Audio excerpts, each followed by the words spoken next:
Şöyle bir baksan sıradan bir ihtiyar, yumuşak, anlayışlı bir dede. Hayatını okusan aman Allah. Azılı bir gerillaymış, polisle çatışmaya girmiş, yaralanmış, hapis yatmış. Bunlar 60'lı ve 70'li yıllar.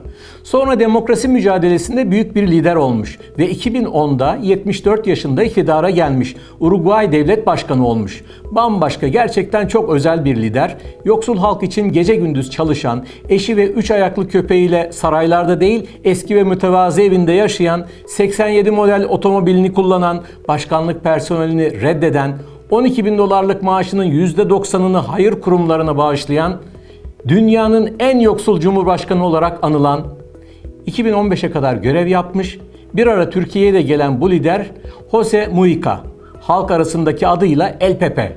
Geçen yıl öldü bu eşsiz insan. Lütfen onu hafızanızın bir kenarına yazın.